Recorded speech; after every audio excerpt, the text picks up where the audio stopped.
임진왜란 당시 이순신 장군의 승전을 기념하는 제58회 한산대첩축제가 10일 막을 올립니다.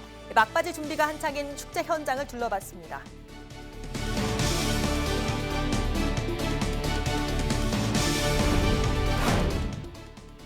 제2윤창호법 시행 이후 경찰의 음주운전 단속 건수도 크게 줄었습니다.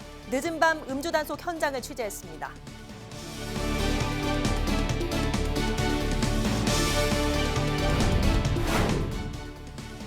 제2윤창호법 시행 효과는 휴가철 관광지에서도 뚜렷하게 나타납니다. 피서지에서 대리운전을 부르는 일이 크게 늘었습니다.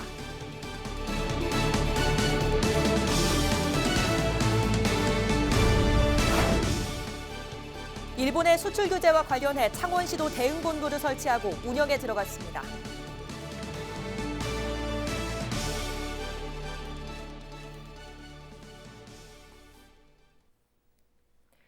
시청자 여러분 안녕하십니까? 헬로티비 뉴스 경남입니다.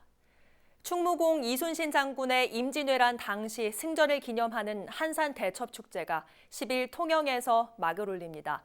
막바지 준비로 분주한 축제 현장을 표영민 기자가 둘러봤습니다. 한산대첩 승전지가 한눈에 들어오는 통영시 도남동입니다. 세계 4대 해전 중 하나로 꼽히는 이순신 장군의 한산대첩 승전을 기념하는 축제 준비로 분주합니다.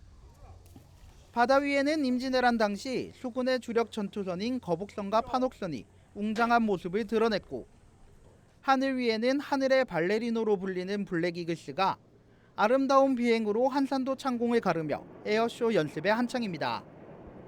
올해 한산대첩 축제는 친수시설 공사 중인 강고안을 떠나 이곳 도남관광단지 일원에서 개최됩니다. 58회째를 맞은 한산대첩 축제는 축제 기간 하깃진으로 유명한 한산대첩 재현과 이순신 장군 행렬, 공중항산대전 등이 진행돼 시민과 관광객에게 볼거리와 즐길거리를 제공합니다. 특히 100여 대의 드론이 거북선의 탄생과 하깃진을 형상화하는 드론 라이트쇼는 올해 축제에서 처음으로 선보입니다.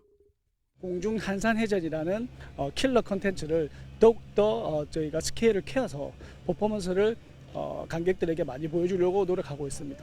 그리고 드론 라이트 쇼로 준비하여 드론이 100대 정도를 띄어서 하깃진을 펼치는 모습을 공중에서 관광객들과 시민분들이 볼 수 있을 것입니다.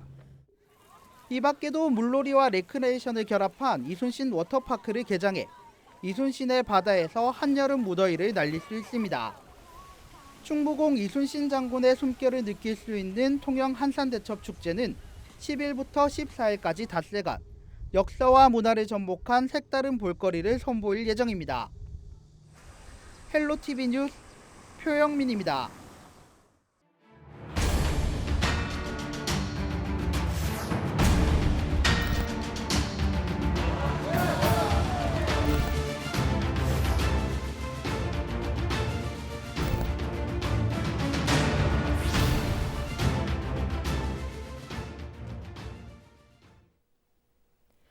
음주운전 단속을 강화한 이른바 제2윤창호법 시행 50일에 접어들면서 소주 한 잔만 마셔도 안 된다는 시민의식이 높아지고 있습니다. 덩달아 경찰의 음주운전 단속 건수도 크게 줄었다고 하는데 실제 현장에서는 어떨까요? 술집들이 많은 유흥가와 경찰의 늦은 밤 음주 단속 현장을 취재했습니다. 먼저 김수정 기자입니다.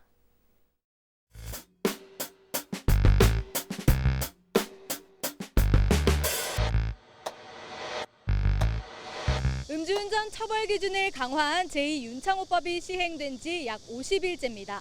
우리 주변에서는 과연 어떤 변화가 있었는지 직접 한번 둘러보도록 하겠습니다. 경남 창원의 한 유흥가.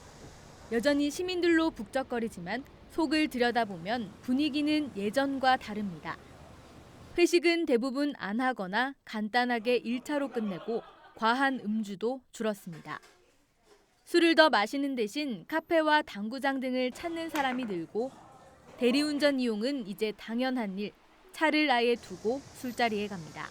대리운전은 옛날에도 개인적으로 많이 신경 쓰고 대리운전 이용을 많이 했지만 지금은 대리운전 하는 것보다는 집에 더 차를 놔두고 아예 회식이 잡혀있다면 계획이 잡혀있다면 더 놔두고 아예 차를 안 가져가는 분위기인 것 같습니다. 술 먹는 문화 자체가 일찍 먹고 일찍 끝내는 문화, 그다음 아침 단속이 있고 이러다 보니까 아침 음주 단속이 많다 보니까 일찍 출근하는 그런 문제 때문에 거의 그 다음날 놀지 않는다면은 늦게까지 술 먹는 거는 거의 없죠. 음단속 중입니다.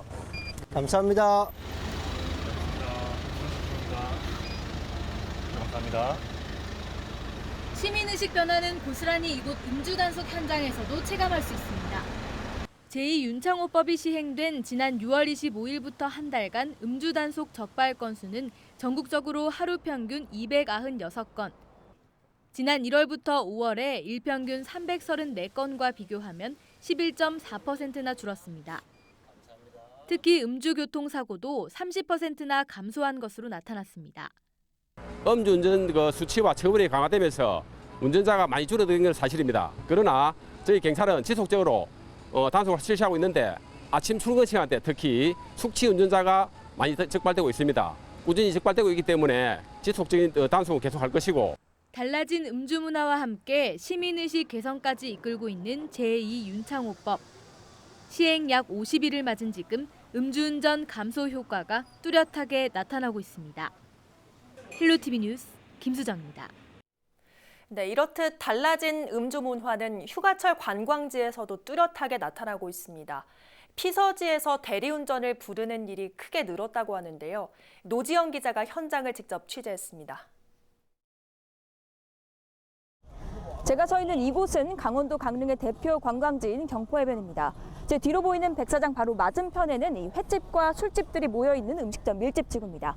음주운전 단속 기준이 강화된 이후 관광지에는 어떤 변화가 있었는지 알아봅니다. 해가 지고 저녁 시간이 되면서 해변 앞 횟집 거리는 사람들로 북적입니다. 친구들과 함께 술잔을 기울이는 관광객도 많습니다. 그렇다면 경포해변을 오가는 대리운전 기사들이 체감하는 윤창호법 효과는 어느 정도일까? 강릉 경포해변에서 교동 택지로 이동할게요. 전화를 건 지 불과 5분 만에 대리운전 기사가 도착했습니다. 강화된 음주운전 단속법, 일명 제2의 윤창호법의 위력은 대리운전 기사들도 체감하고 있습니다. 시행 이전과 비교해 대리운전 요청 건수가 늘었고 특히 흔치 않던 오전 시간대 호출도 증가했다는 겁니다.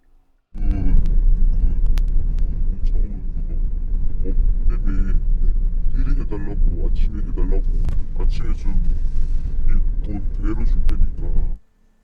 약 20분 뒤 음식점과 술집이 밀집돼 있는 강릉의 한 번화가에 내렸습니다. 이곳 역시 평일 저녁에도 사람들로 북적입니다.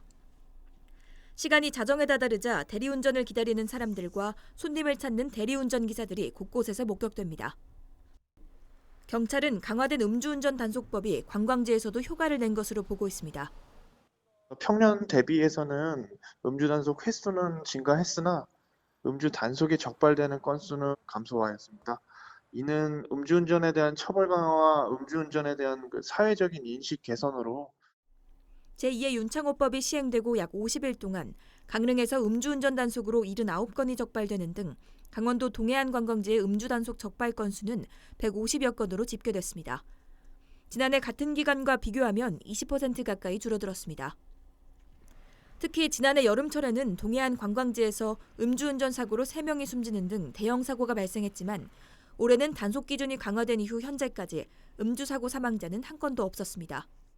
한두 잔 정도 괜찮지 않을까 생각했는데 소주 한 잔도 나온다고 해가지고 그냥 운전해야 될 땐 아예 술 안 먹어요. 대체적으로 약간 조금씩 덜 마시는 문화가 좀 조성된 것 같고요. 예, 이제 한 잔 마시더라도 뭐 대리를 부르던가 아니면 택시를 타고 가시던가. 음주운전을 엄단하는 사회 전반의 분위기, 제2윤창호법 시행과 함께 관광지 음주 문화도 빠르게 변해가고 있습니다.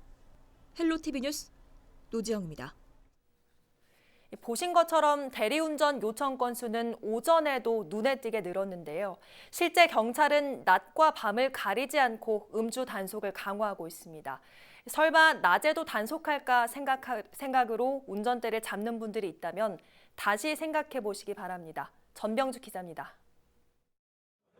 지난 5월 경북 영천에서는 대낮에 술을 마신 한 20대 남성이 차를 몰고 도로를 역주행하다 트럭과 충돌했습니다. 트럭에 타고 있던 운전자는 피할 새도 없이 사고를 당했고 안타깝게 숨지고 말았습니다.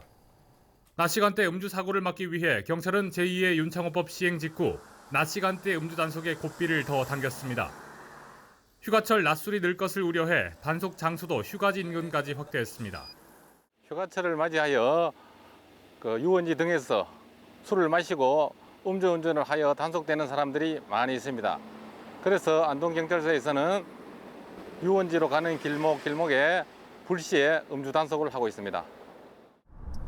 경찰은 여름철 차량 이동의 증가로 낮 시간 국도에서 실시하던 음주 단속을 고속도로까지 확대하기로 했습니다. 운전자들도 단속에 적극 협조하고 있습니다. 경각심이 느껴지죠. 달라진 거가 있다면 그래도 아무래도 조금 덜 드시지는 않을까 그 생각이 듭니다. 안전을 위해서는 해야죠. 조심합니다. 낮술 같은 거는 거의 안 먹죠. 지난 6월 25일 제2의 윤창호법 시행 이후 한 달간 경북경찰은 오전 9시부터 오후 4시까지 168차례 음주 단속에 나섰습니다. 경찰은 해당 기간 모두 23명의 음주운전자를 적발했습니다. 낮에 마시는 술은 밤에 마시는 술보다 더 위험할 수 있습니다. 차량 이동량이 많은 낮 시간대의 교통사고 피해가 더 클 수 있기 때문입니다. 낮이라는 익숙하지 않은 환경에서 심리적으로 더 빨리 취한다고 느낄 수 있고 짧은 시간 내에 급하게 마시는 경우에는 더 빨리 취하게 됩니다. 이동이 많은 낮 시간대 음주운전은 사고의 위험이 크므로 피하시는 것이 좋습니다. 밤낮 구분 없는 음주 단속의 기준도 강화된 만큼 한 잔 정도야 괜찮겠지 하는 그릇된 생각은 애초에 하지 말아야겠습니다. 헬로티비 뉴스 전명주입니다.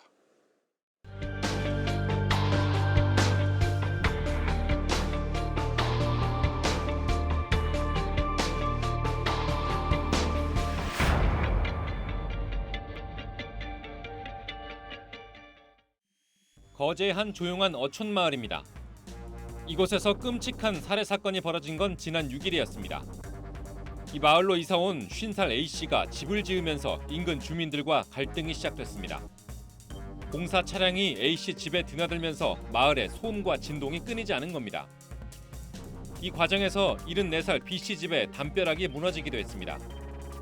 그러자 B씨는 이웃 주민 57살 C씨와 함께 공사 차량을 막아서기도 했습니다. 싸움은 최근까지 계속됐고 결국 화해할 목적으로 주민을 찾아간 A씨는 이를 받아주지 않는 C씨를 흉기로 살해했습니다. B씨에게까지 찾아가 똑같이 범행을 저질렀습니다. 경찰은 당시 A씨가 만취 상태였다며 A씨에 대해 구속영장을 신청하고 프로파일러를 투입해 살해 동기를 조사하고 있습니다.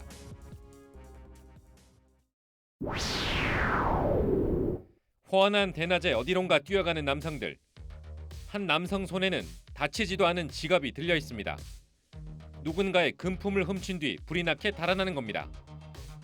이들은 한 동네에서 선후배 사이로 지내는 21살 A씨 등 3명입니다. 지난달 4일부터 한 달 동안 진주 일대의 목욕탕과 병원 입원실을 돌며 절도 행각을 벌였습니다. 12차례에 걸쳐 훔친 금액만 770여만 원에 달했습니다. 진주경찰서는 이들을 구속하고 여죄를 수사하고 있습니다. 창원의 한 고속도로 터널 안입니다. 차들이 정체 구간에서 서서히 속도를 줄입니다. 그때 뒤에서 달려오던 4.5톤 트럭이 앞차를 세게 들이받습니다. 제때 속도를 줄이지 못해 결국 사중 추돌 사고가 났습니다. 이 사고로 트럭 운전자 61살 A씨가 병원으로 옮겨졌지만 숨졌습니다. 다른 차에 타고 있던 40살 B씨 등 3명도 경상을 입었습니다. 경찰은 A씨의 안전운전 불이행으로 사고가 난 것으로 보고 있습니다.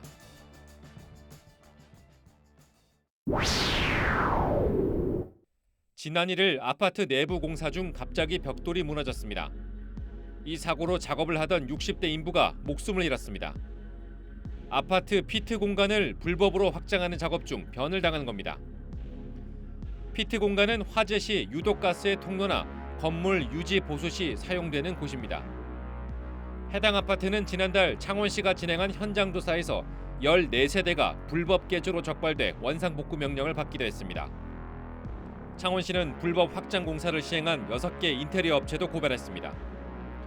창원시는 경찰 등과 함께 민관 합동조사반을 꾸려 사고가 난 아파트에 다른 불법 확장 공사가 없는지 전수조사를 벌이고 있습니다.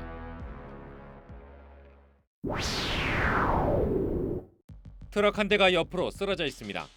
전복된 어선을 끌어올리던 크레인 트럭이 균형을 잃으면서 넘어진 겁니다. 이 사고로 트럭 운전자 55살 A씨가 크게 다쳐 병원에서 치료를 받고 있습니다. 통영해경은 지난달 태풍 다나스로 자초된 어선을 들어올리다 사고가 났다며 선주 등을 상대로 정확한 사고 원인을 조사하고 있습니다. 지금까지 한 주간 사건 사고였습니다.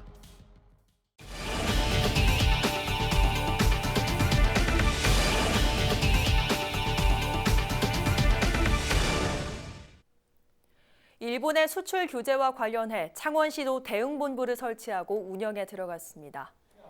8일 현판식을 한 일본 수출규제 대응본부는 허만영 제1부시장이 본부장을 맡았으며 매일 창원 지역 기업의 소재 부품 수급 상황을 점검합니다. 또 수출규제 피해 신고를 받아 지원하는 한편 경제 동향을 확인하고 국산 제품 구매 운동 등을 펼칩니다. 한국 케이블 TV 방송협회가 2019년 2분기 지역 채널 우수 프로그램 시상식을 열었습니다. 이달 시상에선 CJ헬로 가야방송과 대구방송이 보도 분야에서 수상의 영예를 안았습니다. CJ헬로 대구방송은 의료 폐기물이 지역 내 창고와 야적장에 방치된 상황을 고발해 지역사회의 뜨거운 반응을 이끌었고, CJ헬로 가야방송은 지자체에서 직접 조성한 산업단지의 집안 치마 문제를 집중 보도해 좋은 평가를 받았습니다. 이날 시상식에서는 전국 134편의 응모장이 경쟁을 펼쳤습니다. CJ헬로 보도 분야 수상작들은 유튜브 채널 경남방송과 대구방송에서 다시 볼 수 있습니다. 이렇게 지역 밀착형 소재를 발굴하고 또 그거를 취재하고 그리고 그 과정이 어떻게 해결되는지를 따라가는 게 저의 사명감이라고 생각하고 있고요. 그 일에 대해서 어느 정도 인정을 받은 것 같아서 기분이 굉장히 좋습니다. 좋은 결과를 내서 굉장히 영광으로 생각을 하고 있고요. 앞으로도 지역 채널의 구성원으로서 저희 지역에 있는 소소한 민원부터 시작해서 큰 이야기까지 잘 파헤치고 담아내는 기자가 되도록 노력하겠습니다. 감사합니다. 국제 로봇 대회인 피라 로보 월드컵 앤 서밋이 12일부터 16일까지 창원 컨벤션 센터에서 열립니다. 이번 대회에는 17개 나라에서 1,200여 명의 선수단이 참가해 휴머노이드 로봇을 활용한 축구와 양궁, 달리기 등 스포츠 리그와 시뮬레이션 로봇, 드론 등 37개 종목에서 경기를 펼칩니다. 대회 기간 일반 관람객 입장은 무료며 로봇 등 첨단 과학 발전을 체험할 수 있습니다.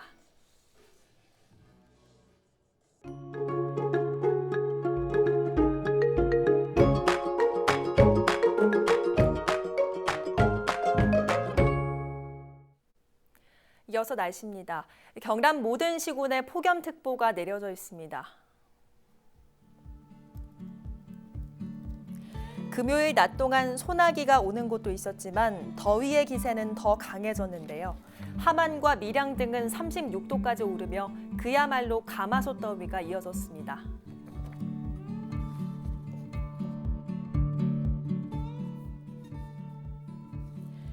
당분간은 불안정한 대기 탓에 간간히 소나기가 오는 곳도 있겠지만 볕이 워낙 강해서 주말에도 한낮 기온이 33도 안팎까지 오르며 덥겠습니다. 주말 나들이 계획에 참고하시고요.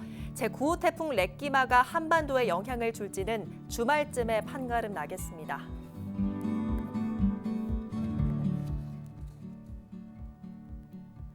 남해 동부 먼바다에서는 최고 4m의 매우 높은 물결이 일겠습니다. 항해나 조업하는 선박은 각별한 주의가 필요하겠습니다.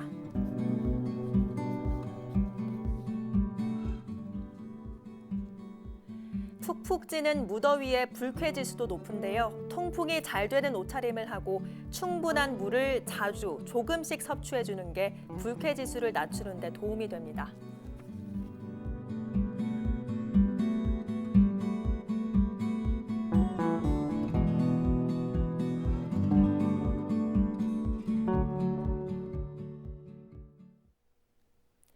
오늘 뉴스는 유튜브 채널 CJ헬로 경남방송에서 다시 보실 수 있습니다. 이상으로 뉴스를 마칩니다. 저희는 늘 지영민 곁에 있겠습니다. 고맙습니다.